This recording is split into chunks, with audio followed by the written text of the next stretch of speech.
నమస్తే, welcome to Andhraprabha. So మహిళలకి పెద్దపీట వేయాలని చెప్పేసి కాంగ్రెస్ మహిళా అధ్యక్షురాలు సునీతారావు గారు బీజేపీ ఆఫీస్ ముట్టడి చేసే ప్రయత్నం చేశారు. పోలీసులు కట్టడి చేసి అక్కడే గాంధీ భవన్ దగ్గరే ఆపేసిన పరిస్థితి. సో ఈ విషయం పైన మాట్లాడదాం. మేడం, ఈ ధర్నా చేయడానికి అలా మెయిన్ ఉద్దేశం 33% రిజర్వేషన్ బిల్ అనేది పార్లమెంట్లో పెట్టిన తర్వాత మా చెవులో కమలం పువ్వు పెట్టిన మోదీ గారికి ఈరోజు మేము చెంపపెట్టు మా ఓబీసీ బిల్ ఏదైతే రేవంత్ రెడ్డి గారు పాస్ చేస్తారో అంతకంటే అధ్వానమని మేము అడుగుతున్నాం. కమలం పువ్వు మా చెవులో పెట్టొద్దు, మహిళల చెవులో. దేశంలో అందరూ ఎదురు చూస్తున్నారు. లోక్సభలో రాజ్యసభలో ఫుల్ మెజారిటీ ఉన్న వాళ్ళు చేయలేరు అంటే ఈరోజు మహిళలను మోసం చేస్తున్నారని నేను అంటున్నాను. ఈరోజు జిఎస్టీలు రుద్దుతున్నారు, ఉల్లిగడ్డలు పెంచుతున్నారు, అల్లం ఎల్లిగడ్డ పెంచుతారు, నూనెలు పెంచుతున్నారు, పిల్లల చెప్పుల మీద, మా చీరల మీద, మా పిల్లలు తాగే పాల మీద, చీజ్ మీద, తినే బ్రెడ్ మీద కూడా జిఎస్టీ పెడుతున్న నిర్మలా సీతారామన్ గారు మరి ఈరోజు ఇన్కమ్ ట్యాక్స్ గురించి మాట్లాడతారు, మీరు ఉల్లిగడ్డల గురించి మాట్లాడతారు, మరి ఇంప్లిమెంటేషన్ ఆఫ్ బిల్ గురించి మోదీ గారిని ఎందుకు మాట్లాడారని అడుగుతున్నారు. మీ కాంగ్రెస్ ప్రభుత్వంలో మహిళలకు పెద్దపీట వేస్తున్నారా? ఎందుకు వేయరు? మీకు ఏమైనా డౌట్ ఉందా? నాకైతే పెద్దపీట వేసుకుంటూనే వస్తున్నారు. మీలాంటి సీనియర్ నాయకులు, మహిళా నాయకులు చాలామంది ఉన్నారు. గతంలో ఎమ్మెల్సీగా విజయశాంతి గారిని చేసినట్టుంది. సో మీలాంటి వాళ్ళకి మరి ఎందుకు వెనుకపాటు అంటే కొన్ని నిర్ణయాలు తీసుకుంటారు తమ్ముడు. ఇప్పుడు నాకు చాలా అంటే చాలా పదవులు ఇచ్చారు. నేను కాంగ్రెస్ పార్టీని నిందించలేను. నేను కాంగ్రెస్ ట్రూ సోల్జర్ని.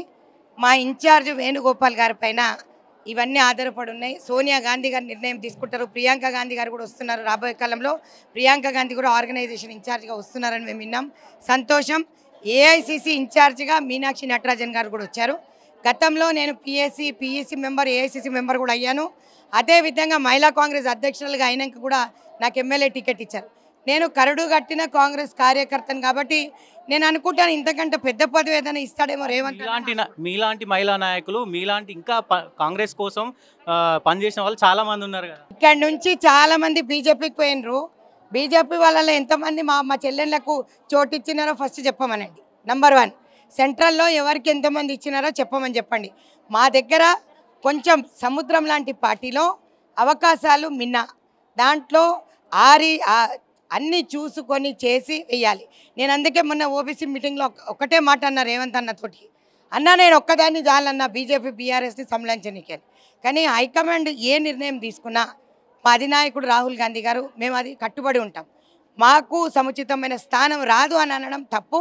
కాకపోతే కొంచెం లేటుగా వస్తుందేమో, తొందరలో రాకపోవచ్చు, కొంచెం లేటుగా వస్తుందేమో. ఓపిక సహనం అనేది ఆడవాళ్ళకి వెన్నతో పెట్టిన విద్య కాబట్టి కొంచెం ఓపిక పడితే మా చెల్లెళ్ళకి అందరికీ కూడా పదవులు రెడీ చేస్తున్నాడు రేవంత్ అన్న. కాబట్టి first of all we salute Revanth Reddy. కులగణన అనేది చేసి చూపించిన మొగోడు, ఏకైక మొగోడు రేవంత్ రెడ్డి అని చెప్పి. సో బీజేపీ మీ ప్రధాన డిమాండ్ ఏంటి? మా ప్రధాన డిమాండ్ ఒకటే అండి, 33% బిల్ ఏదైతే పెట్టారో అది తక్షణమే ఇంప్లిమెంట్ చేయమని చెప్పి దేశవ్యాప్తంగా మహిళా కాంగ్రెస్ ఆందోళన చేస్తుంది. ఈరోజు మోదీకి మహిళలపైన ఎట్లాంటి చిత్తశుద్ధి లేదు. ఎందుకంటే సంసారం మోసేది ఆడది, బొంతను మోసేది గాడిది అని ఒక సామెత ఉంది వెనకటికి. కాబట్టి సంసారం చేస్తే మోదీకి వాల్యూ తెలిసేది అనుకుంటా. కాబట్టి నేను ఒకటే మాట అంట, మహిళలకు గౌరవం ఇవ్వండి, చెవులలో కమలం పూలు పెట్టకుండా తక్షణమే ఇంప్లిమెంట్ చేయమని చెప్పి మహిళా కాంగ్రెస్ డిమాండ్ చేస్తుంది. సో ఇది సునీతారావు గారు చెప్తున్నట్టు 33% మహిళల బిల్లును వెంటనే పార్లమెంట్లో ఆమోదించాలి. సో ఓబీసీ కోటా కూడా దాంట్లో చేర్చాలని చెప్పి డిమాండ్ చేస్తూ ఉన్నారు. Cameraman సతీష్తో SK, Andhraprabha.